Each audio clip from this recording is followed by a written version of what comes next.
우리가 베드로 후서인데요. 지난주에 우리가 베드로 후서를 시작하면서 1절, 2절을 건너뛰고 지난주에 3절부터 우리가 보았어요. 다시 돌아가서 우리가 1절, 2절을 그냥 넘어가서는 안 될 것 같아서 우리 다시 앞당겨서 1절, 2절을 하고 그 다음에 이제 또 넘어가도록 그렇게 하겠습니다. 따라합시다. 최고의 지식. 그래요. 최고의 지식입니다. 이제 우리가 베드로 전서를 마감하고 베드로 후서로 들어섰는데, 이 베드로 전서의 말씀은 우리가 어떻게 직장생활, 우리 믿는 사람들이 어떻게 직장생활을 할까, 또 어떻게 사원들을 잘 거느릴 수가 있을까, 어떻게 나라를 섬길 수 있을까, 어떻게 남편을 섬기는 것이 그리스도인의 도리일까, 또 어떻게 아내를 사랑하는 것이 그리스도인의 도리일까, 또 우리가 핍박을 당하면 어떻게 할까, 뭐 이런 구체적인 우리의 삶의 교훈을 얘기하는 것이, 그것이 바로 베드로 전서였어요. 베드로 전서를 쭉 지금까지 몇 개월을 하면서 아직까지 눈치를 못 챘어요. 지금까지 우리가 한 것이 베드로 전서가 다 우리 삶의 교훈에 대해서 쭉 여러분들에게 말씀을 드렸어요. 우리 믿는 사람들이 살아가는 삶의 방식에 대해서, 우리가 사회생활을 어떻게 할 것인가, 아내를 어떻게 대할 것인가, 남편을 어떻게 대할 것인가, 또 우리가 직장에서 또 우리가 그리스도인들의 모범된 삶을 어떻게 보여야 될까, 뭐 이런 이야기들을, 이런 말씀을 주제로 해서 이 베드로 전서를 여러분들에게 지금 몇 개월에 걸쳐서 쭉 지금까지 이제 말씀을 드렸어요. 그래서 이 베드로 전서는 아주 구체적으로 삶의 교훈이 참 많이 들어있는 것이 베드로 전서였습니다. 그래서 또 여러분들이 우리 그리스도인으로서 어떻게 우리가 이 세상에서 살아갈 수 있을 것인가 하는 것을 배우려면 여러분들이 베드로 전서를 또 다시 읽어보시면 많은 도움이 될 겁니다. 자, 그러면 이 베드로 후서는 베드로 전서를 쓰고 이어서 바로 베드로 후서를 쓴 게 아니야. 베드로 전서를 쓰고 난 다음에 한참 후에 이 베드로 후서는 베드로가 마지막으로 쓰고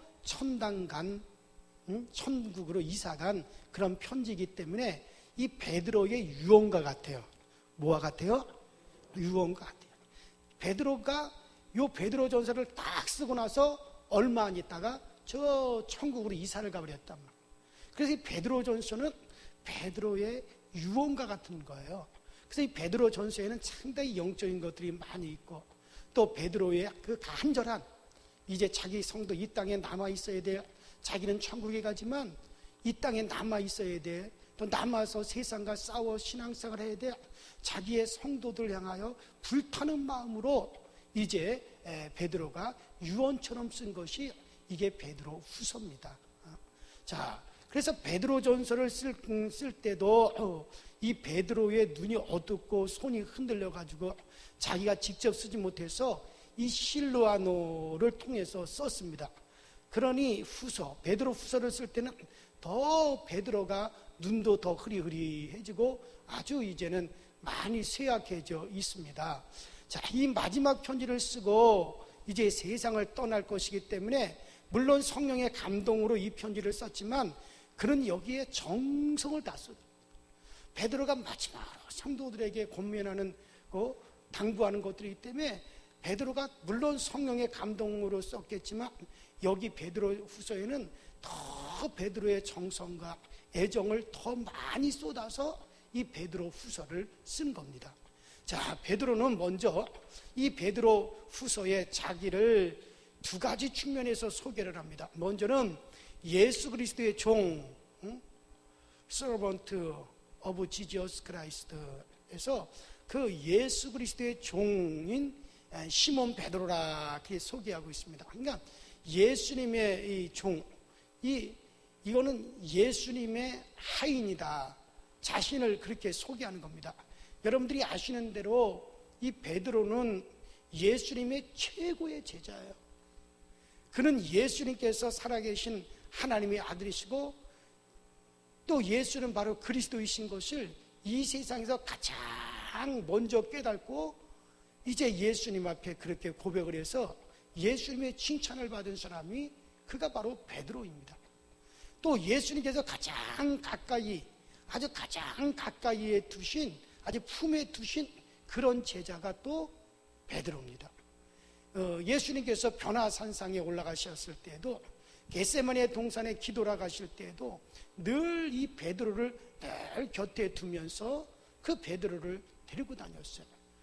중요한 일은 다 이 베드로에게 시켰습니다.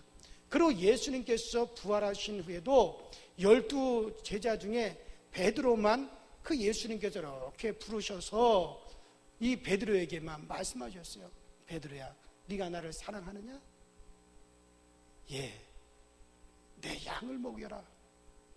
베드로야, 너 나를 사랑하니? 내 양을 쳐라. 베드로야, 네가 정말 나를 사랑하느냐? 내 양을 먹여라. 예수님께서 그를 최고로 높여주고 또 그렇게 인정하셔요. 그리고 요한복음 15장 15절에 보면 너희는 나의 종이 아니다, 나의 친구다 라고 말씀하실 정도로 그렇게 베드로를 가까이 두시고 그렇게 베드로를 인정한 그 제자가 바로 베드로입니다.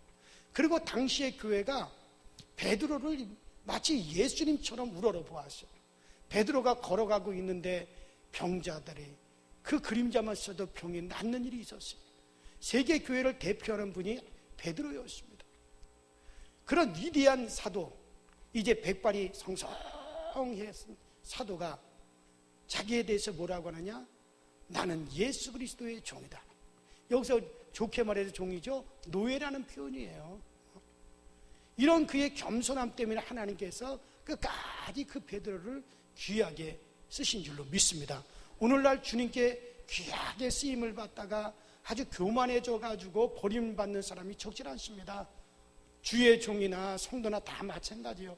겸손하고 꼭 끝까지 자기를 정말 낮추어서 그래서 주님의 축복을 받는데 아주 교만해지어서 망하는 사람들이 참 많습니다. 한국의 목사님들이 정말 전도사님이었을 때보다 더 겸손하면 얼마나 좋겠습니까?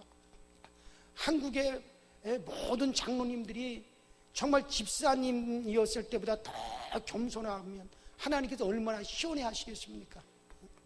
11조를 한 달에 1,000만 원, 2,000만 원을 11조를 드리더라도 정말 내가 5만 원 할 때보다 더 겸손하게 하면 얼마나 좋겠습니까? 우리 모두 겸손의 챔피언이 될 수 있기를 바랍니다. 저도 아주 겸손해지려고 애를 써요. 어떻게 하면 더 성도들에게 겸손하게 다가갈까? 뭐 이 목사의 권위를 다 좀 내려놓고 겸손하게 더 낮은 자세로 어떻게 하면 우리 교인들을 대할까? 저도 애를 쓰고 노력을 합니다. 하여튼 우리 강서지역에는 모두가 다, 우리 모두는 다 그리스도의 종으로서 정말 우리는 겸손의 챔피언, 뭐의 챔피언? 겸손의 챔피언이 될 수 있기를 주의 이름으로 축원합니다. 그러면 하나님이 참 기뻐하세요. 그리고 사도 베드로는 나는 예수님의 종이고 동시에 따라합시다. 나는 사도다. 그래, 동시에 사도다라고 자신을 소개합니다. 이 사도다, 이것은 겸손의 측면과는 조금 다른 말입니다. 얼마나 당당한 말인지 몰라요. 예수 그리스도의 종과 사도인 시몬 베드로는 이렇게 얘기합니다. 예수 그리스도의 사도인 시몬 베드로라고 하는 말은 나는 예수님의 직무대리자다, 그런 뜻이에요. 나는 천국의 대사다. 그러니까 로마 황제든 누구든지 내가 전하는 말씀을 들어야 구원을 받는다라는 당당함이 있는 그런 말입니다. 오늘날 여러분들에게 또 저 현정은 목사에게 이런 당담이 있게 되기를 주의 이름으로 축원합니다. 우리는 당당합니다. 나는 천국의 대사다. 나는 이 땅에 있는 천국의 대사야. 여러분들, 한국에는 미국 대사가 있잖아요. 미국 대사, 한국에 있는 미국 대사는 뭡니까? 미국을 대신하는 자예요. 미국 대통령을 대신하는 자라. 미국 대통령을 대신하는 자가, 한국에서 미국 대통령을 대신하는 자가 미국 대사예요. 미국을 대신하는 자예요. 그래서 미국 대사를 갖다가 공격하는 건 미국을 공격하는 거예요. 전에 우리나라에서 무슨 큰 만찬 때 어떤 사람이 멍청하게 면도칼로 미국 대사관의 목을 따려고 이렇게 하다가 미수에 그쳤죠. 피만 나고 말았잖아요. 이거는 만일의 경우 미국 대사가 공격을 당해서 피격돼서 죽었다. 그 미국을 공격하는 겁니다. 미국과 전쟁을 선포한 거. 어느 나라에서든지 대사를 함부로 못해요. 나는 대한민국 무식해도 이렇게 무식해. 그리고 자기 잘났다고 거기서 이거 전 세계가 손가락질하는 일입니다. 저 공산국가에서도 미국 대사라든가 다른 나라 대사는 건드리질 않아요. 대사는 모든 데를 다 풀이 통과를 하는 사람이에요. 그런데 그런 무식한 짓을 해가지고 전 세계로부터 비난을 받습니까? 그게 잘한 거라고도 떳떳하게. 참 나는 그런 우리나라 정부도 내가 자꾸 이런 얘기할 필요는 없어요. 자, 어쨌든 간에 대사를 공격하는 건 그 나라를 공격하는 겁니다. 이건 국제법상 용납이 안 되는 일이에요. 그래서 각 나라가 어디든지 대사를 파송하면 그들의 신변은 그 나라에서 보호해 주게끔 됐어요. 그렇지 않으면 들어오지 못하게 해요. 대사 관계를 오면 대사 관계를 맺는 것은 그 대사의 신변을 완벽하게 보호해 준다라고 하는 조약이 있는 거예요. 그런데 그런 대사를 갖다가 그렇게 공격을 합니까? 그게 그건 참 무식한 짓이에요. 그리고 그거에 의해서 나라에서 소극적으로 대처하는 것도 참 그것도 참 만일에 우리나라 대사가 어디 가서 그런 일을 당해 보세요. 이 우리나라하고 전면 전쟁이 벌어지는 거예요. 그런데 자, 어쨌든 이처럼 베드로는 천국의 권위와 권세를 다 갖고 있는 의식으로 따라합시다. 나는 사도다. 나는 바로 그 천국의 대리자다. 예수님의 대리자다. 하나님 아들의 대리자다. 라고 그렇게 말했습니다. 우리는 모두 다 파송받은 대사의 의식이 있어야 돼요. 나는 당당하게, 우리는 어디 가든지 당당하게 나는 하늘의 대사다.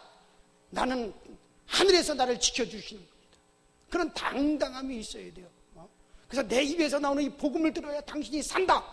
그런 당당함이 있어야 되고, 우리 모든 교우들이 주의 종을 또 그렇게 구별할 수 있어야 되고, 여러분들도 그렇게 당당함이 있어야 됩니다. 자, 그런데 베드로가 2절에 참 중요한 말씀을 했어요.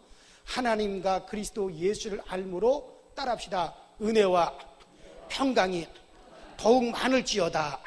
자, 이 한마디에는 베드로의 일생 믿음의 노하우가 쏙 담겨져 있습니다. 베드로가 예수님을 만났을 때 은혜를 받았습니다. 베드로야, 그물을 깊은 데에 던져라.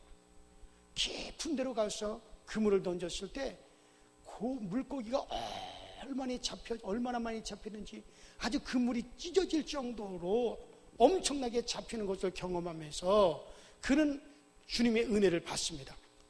예수님을 모시고 사는 동안 예수님께서 죽은 자를 살리시고 병든 자를 고치시는 것을 보면서, 부활하신 예수님을 보면서 은혜를 많이 받지만 처음에는 은혜도 부족하고 평강도 부족하면서 아주 이 베드로가 불안할 때가 참 많았습니다. 떡이 떨어져도 불안하고, 하늘과 땅을 그리고 바다를 지으신 그리고 모든 것을 다스리는 그 예수님을 모시고 가면서도 풍랑이 일어나면 침몰을 당할까 봐 두려워 떨었습니다. 그러나 나중에 예수님을 더 깊이 알게 되니까는 이 베드로는 걱정할 거리가 없었어요. 풍랑도 잠잠케 하시고 떡 5개로 5,000명을 모시고 죽음의 권세를 깨치고 이기시고 사탄을 결박하시고 승천하시고, 그리고 약속대로 성령을 갖다 보내주시고, 그 예수님이 다시 재림하실 예수님을 생각하니, 또 죽는 순간에 천국에 갈 것을 생각하니, 그 다음에는 베드로는 아주 걱정이 없었어요. 걱정할 일이 없어요. 그래서 야고보 사도가 헤로드 왕의 칼에 순교를 당해도 걱정하지 않습니다. 그리고 다음날 자기가 끌려가 순교를 당하게 되었는데도 걱정이 없어요. 이제 내일 아침이면 일찌감치 끌려나가서 공설운동장에서 무릎을 꿇혀지고 수많은 사람들 앞에서 목이 딱 잘려나가서 죽임을 당하게 됐는데도 그날 밤에 쿨쿨 코를 골면서 잠을 자는 것은요, 한량없는 은혜와 평강이 그 안에 있기 때문에 그러는 거예요. 생각해 보세요, 여러분들. 아니, 내일 아침 일찍이 끌려나가 이제 칼에 목베임을 당겨 죽어야 돼. 그래서 오늘 밤에 지금 감옥에서 수많은 군사들 틈바구니에 다 지켜져 가지고 착고를 차고 있는데 거기서 코를 골면서 드르렁 그냥 옆구리를 발로 차더라도 깨어나지 못할 정도로 그냥 맘 푹 놓고 구르렁 쿨쿨 잠을 자요. 여러분 같으면 잠을 잘 수 있을 것 같아요? 염려, 근심, 걱정이 많은 사람은 잠을 못 자요. 잠을 자더라 이렇게 머리에 손을 얹고 그냥 근심 걱정은 다 하면서 자요. 이 사람들 내일 죽는데도 오늘 그렇게 코를 고며 잠을 잔다면 그만큼 베드로가 어떻다는 거예요? 편안하다는 거예요. 아이고, 죽으면 천국 가는 거고 살면 내가 했던 일 계속해서 복음 전하는 거, 아이고 뭐 아무것도 별거 없어. 그러니까 은혜가 뭡니까? 어떤 상황이든지 은혜가 임하면 행복하게 됩니다. 기쁘게 됩니다. 그러면서 베드로는 2절에 나와 같이 보배로운 믿음을 가진 자들아, 그러니까 하나님을 많이 알고 예수님에 대해서 많이 알아서 많은 은혜와 많은 평안을 누려라. 아멘. 그러니까 여러분 예수를 많이 알고 예수를 깊이 있게 알고 하나님을 깊이 있게 알면, 예수를 깊이 있게 알면 알수록 은혜와 평강은 많이 누립니다. 여러분, 이건 제가 정말 거짓말이 아니에요. 예수님을 믿어도 처음 믿을 때는 이 하나님에 대해서 모르니까 불안합니다. 염려가 많고 근심이 많고 불안합니다. 베드로가 이것을 깨달았어요. 내가 예수님을 믿어도 처음에는 내가 참 불안했는데 이제 이렇게 내가 평안하구나. 하나님을 알고 예수를 많이 알수록 큰 은혜와 평안을 누리는구나. 그래서 이렇게 베드로가 지금 말씀하는 거예요. 우리 주 예수 그리스도를 알므로 평강이, 은혜가 더욱더 많을지어다. 누구를 알므로? 우리 주 예수 그리스도를 알면. 정말 예수를 깊이 있게 알고 예수를 깊이 있게 깨닫고 예수가 어떤 분인가를 자꾸 알면 알수록 은혜와 평강을 더 많이 누리게 되고 깊이 있게 누리게 되는 거예요. 여러분, 그래요. 그래서 제가 예수를 깊이 있게 알으라는 거예요. 그러면 그만큼 예수를 많이 아는 만큼 많은 부분에 자유합니다. 그래서 제가 주일 오후에 여러분들에게 제가 성경 공부시키는 게 내가 뭐 웃기는 얘기나 한다고 그게 뭐 시원찮은 게 아니에요. 서울대학 교수라도 제가 같이 공부하고 났더니 다 그 앞에서 머리를 숙였어요. 예수를 아는 지식에 대해서. 여러분들이 이거를 어디 가서, 여러분들이 다른 데 가서 여러분들이 들을 수도 없고, 여러분 그걸 우습게 여기지 말고, 예수가 이런 분이로구나. 이거 그러구나. 바로 주님의 은혜가 바로 이거였구나. 계속 쭉 알아가시란 말이에요. 그러면 예수를 아는 만큼 은혜와 평강을 더 많이 누리게 돼요. 그건 제가 보장을 합니다. 세상의 지식도 중요합니다. 일본어를 알면 일본에 가도 편합니다. 제 딸은 중국 북경에서 대학을 나와가지고 중국어를 잘합니다. 그러니 중국에 갈 때는 편안한 마음으로 갑니다. 왜? 가도 걱정할 게 없거든. 중국에 대해서 잘 아니까. 중국말도 잘 아니까. 그래서 뭐 대만이나 홍콩이나 이런 데 갈 때는 룰루랄라 해요. 왜? 가면 뭐 언어를 다 아니까는. 근데 미국에 갈 때는 불안해해요. 왜? 영어를 잘 모르니까. 어떻게 하지? 여러분, 독일어를 알면 독일에 가도 편합니다.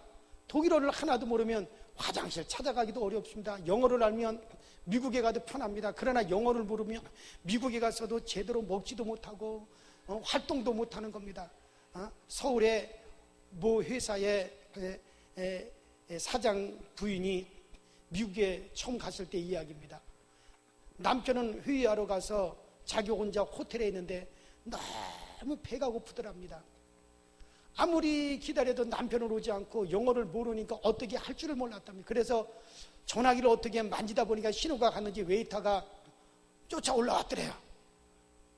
그래서 무엇을 먹고 싶다는 말을 하기는 해야 되는데 영어를 못해가지고 꼬끼야 꼬꼬꼬꼬꼬꼬꼬끼야 꼬꼬꼬꼬꼬꼬꼬꼬꼬꼬꼬 그러면서 꼬끼야 꼬꼬꼬면 탁탁탁탁탁탁 엉덩이로 막 이렇게 막 자기가 쳤대요. 그랬더니 그 웨이터가 오케이 그러더니 가더니 세상에 닭 요리하고 계란 이게 이제 닭이 꽃게 하기서 알을 낳은 거니까 난 닭 요리하고 계란을 갖다가 이렇게 해서 가지고 왔다고. 그래가지고 그걸 갖다 주었어. 그걸 먹었답니다. 모르면 불편한 것이 많고 알면 그것이 힘이 되는 거죠. 그래서 아는 것이 힘이다. 배워야 산다라고 하는 겁니다. 정말 부지런히 배워야 됩니다. 영생이 뭡니까? 여러분들, 그리 하나님과 그가 보내신 자이신 예수 그리스도를 아는 것이 영생이라는 거예요. 예수를 아는 것이 영생이에요. 여러분들이 예수에 대해서 이야기해봐라. 얼마나 얘기할 수 있어요? 그 예수가 누구시라 이걸 아니 정말 그 예수에 대해서 아는 것이 영생이에요. 그래요, 여러분들. 그랬습니다. 세상 지식은 아무리 공부해도 그것으로 용서받지 못하고 구원받지 못하고 영생 얻지 못하고 천국에 갈 수 없습니다. 그것으로 절대 은혜와 평강을 누리지 못합니다. 그러나 예수에 대하여 하나님에 대해서 알면 알수록 큰 은혜와 평강을 누리게 돼요. 예수를 깊이 있게 알잖아요. 그러면 어디 가든지 담대함이 막, 어디서 그렇게 담대함이 쏟아나는지, 내가 예수를 아는 그 지식이 얼마나 고상한지, 그 지식이 얼마나 힘이 있고, 내가 예수를 깨달는 그 지식이 얼마나 대단한지, 여러분들 정말 어떠한 환경에서도 담대함이 넘쳐나고요, 어떤 환경에서도 평안이 넘쳐나는 거예요. 여러분, 그 은혜가 있게 되길 주의 이름으로 주라. 이게 놀라운 거거든요. 그래요, 여러분들. 그래요. 그러면 어떻게 해야 예수님에 대해서, 하나님에 대한 지식을 많이 얻게 됩니까? 교회 생활의 나이테가 많아져야 돼요. 신앙의 연도가 많아져야 돼요. 여러분들, 애널링이라고 하는 그 나이테, 나무의 나이테, 어린 묘목, 몇 달밖에 되지 않는 어린 묘목은 토끼가 지나가도 쓰러지고 사슴이 밟아도 꺾입니다. 그러나 나이테가 30년, 40년 된 큰 나무는 호랑이나 사자도 어떻게 할 수가 없어요. 우리가 예수님을 처음 믿을 때는, 예수님을 믿는 지 1년, 2년 되었을 때는 불안한 것이 많습니다. 예수님을 믿어도 참 불안합니다. 그러나 10년, 20년, 30년, 40년 그렇게 예수님을 믿는 세월이 많아지고 말씀을 듣는 시간이 자꾸 많아지고 하나님에 대해서 많이 알게 됩니다. 어떻게 해서 알게 됩니까? 예배 시간에 설교를 들으면 설교의 나이대가 많아지니 하나님에 대해서 알게 됩니다. 그렇구나. 그래서 그렇구나. 평안한 믿음의 생활, 여러분들 은혜로운 믿음의 생활을 자꾸 하게 됩니다. 우리 교회에서도 보면은 신앙생활을 40년, 50년 하신 분들이 우리 교회에서도 얼마나 많은지 몰라요. 물론 교회 그냥 왔다 갔다만 하면은 뭐 아직도 어린애처럼 불안에 떨고 막 그러겠지만, 그러나 이렇게 오랜 시간 동안 신앙생활 하면서 교회에서 말씀을 듣고 또 말씀을 들으면서 조금씩 신앙의 나이대가 많아지고, 그리고 예수를 자꾸 알아가고 하나님을 더욱더 알아가면서 뭔가 모르게 담대해지고 어떤 상황에서도 하나님은 나를 지키셔. 하나님, 뭔가 그 은혜와 평강을 누리지 않습니까? 대답 지금 안 하고 하면 안 하는 분들은 못 누린다는 거예요. 그렇죠, 누리죠. 많이 누려요. 제가 볼 때는 편안하신 분들이 많아요. 그래요. 그래, 믿음의 생활, 은혜로운 믿음의 생활을, 그런 은혜로운 믿음의 생활을 많이 하게 되는 거죠. 그래요. 설교를 많이 들으시기 바랍니다. 주일 낮 예배만 나오시고 그 다음에 여러분들 오후 예배나 3일 예배에 나오지 못하시는 분들은 그만큼 나이대가 적습니다. 주일 낮에만 나오시는 분은 설교를 1년에 쉬운 2번밖에 듣지 못합니다. 그러나 주일 밤과 3일 예배에 나오시는 분은 1년에 156번을 듣습니다. 새벽 예배에 나오시는 분은 500번을 듣습니다.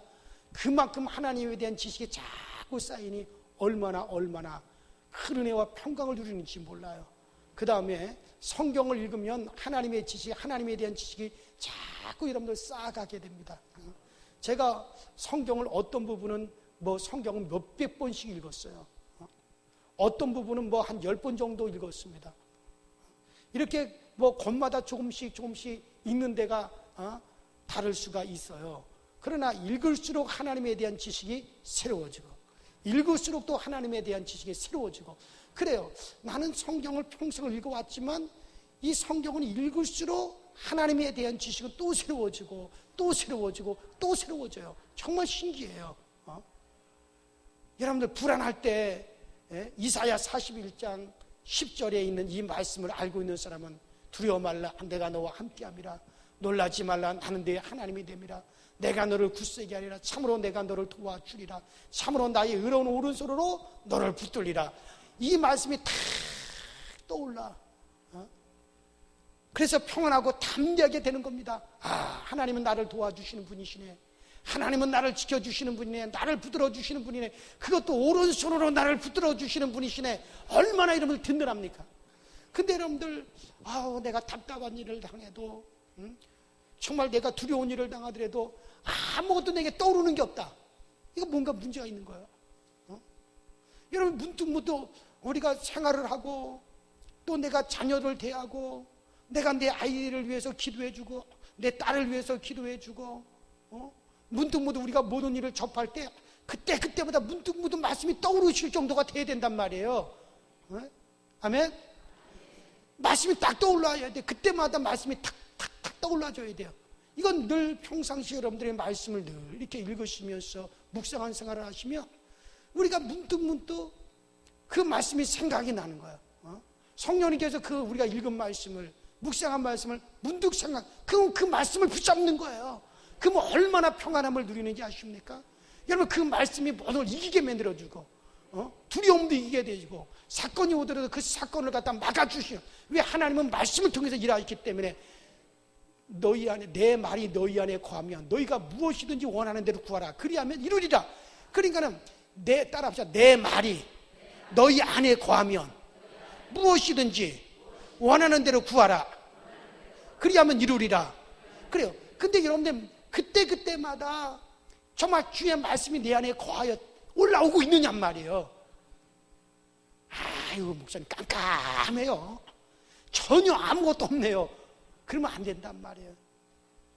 그래요. 여러분들이 묵상한 말씀, 들은 말씀이 성령님께서 그것을 여러분들에게 다 떠올려 주시고 그러면 그 말씀을 붙잡고 기도하고 그 말씀을 붙잡고 담대히 나가면 여러분 그 앞에서 문제도 해결되어지고 어려운 문제도 다 하고 높은 산도 우리에게 앞에서 다 낮아지고 작은 산은 아주 겨와 같이 여러분들 부서지고 그래서 우리 앞길을 주님 길을 열어주는 그러니까 말씀이 우리 안에 거하여야 하나님이 일을 하신단 말이에요. 말씀을 통해서 일을 하시는 거예요. 그렇습니다. 그래서 정말 우리가 하나님에 대해서 알면 알수록 전능하심을 아니 얼마나 좋은지 모릅니다. 한 아버지가 고등학교 2학년인 자기 아들이 친구들과 이야기하는 것을 어쩌다가 무심코 들었습니다.